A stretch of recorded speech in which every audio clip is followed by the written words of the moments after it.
Hey, hi, how are you? Good morning, good evening, good afternoon, whenever and wherever it is that you decided to watch this video, and welcome back to Countdown to Shadows, the series in which I talk about the mainline Assassin's Creed franchise all the way to the release of Assassin's Creed Shadows.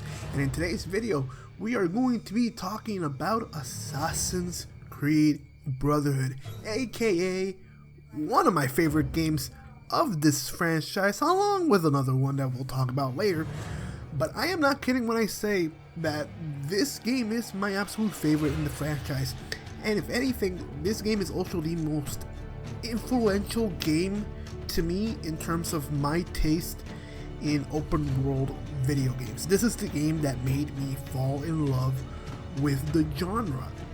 And you know, if Assassin's Creed 2 took everything from Assassin's Creed 1 and improved upon it while removing the things that didn't work, this game does the same thing, but even better. Assassin's Creed Brotherhood takes the ideas that Assassin's Creed 2 laid out that improved upon the first game and improves it even further. I do feel as though Brotherhood is the peak of what this part of the old school series could have gone to. And you know, there are some things that I forgot to mention in Assassin's Creed 2. The idea of the introduction of side content outside of the main story. Brotherhood does the same thing, but even more so, bringing in actual side quests, actual side missions, stories that are not attached to the main plot of the game. Because in this game, one of the core ideas is to reunite with the Brotherhood to rebuild the Brotherhood in Italy to fight the Templars, the Borgia in this game. And they really dive into that idea by giving each faction of the original Assassin's Creed 2, which were the courtesans, the brute guys, the thieves, and they give them each actual stories to do outside of the main game, which in of itself is also fast paced. You know, this story is simple. After the destruction of the villa from Assassin's Creed 2, Ezio just says, you know what, we need to take the fight to them, and that's what we're going to do. We are going to dismantle this section of the Templars, and we are going to win this fight. And the story shows you it, because it is just one crack. This is such a simple story, but it works.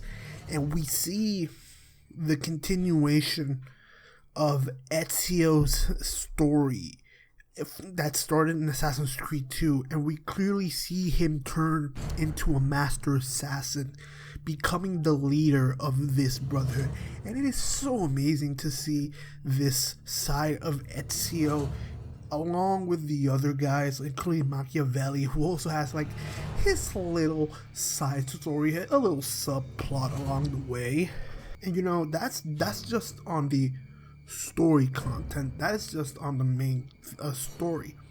The gameplay itself has also been improved.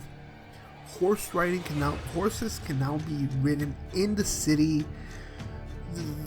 There's some new parkour moves surrounding it. You can jump off of the horses and all that.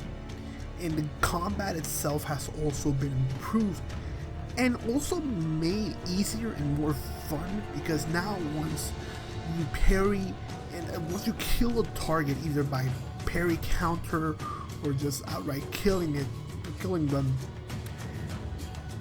you can commence a kill streak which just makes you jump between multiple targets and just one-shotting them, and it makes you feel so awesome. Now yes, this removes a bit of the challenge from the game, but in this game in particular, it is so fun to do. And in terms of gameplay, it's just the right amount of stuff to add to this game in order to differentiate it from Assassin's Creed 2, and it's just so much fun to play with this game.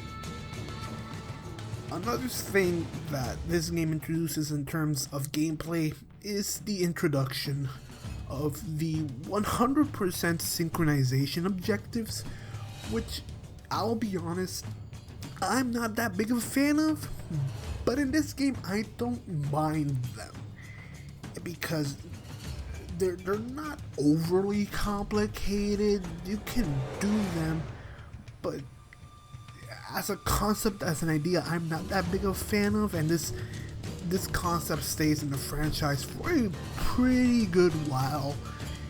But you know, in this game, I don't mind them. Going back into the story, this also for me is the best balance of the inanimate story with Ezio and the modern day story with Desmond.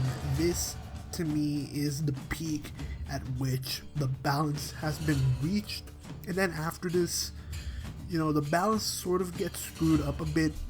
The modern day and the games after this sort of lose a bit of focus a bit, but in this game, when I think about Assassin's Creed, this is the balance that I've always wanted the franchise to have, and at least I'm glad that one game found the right balance.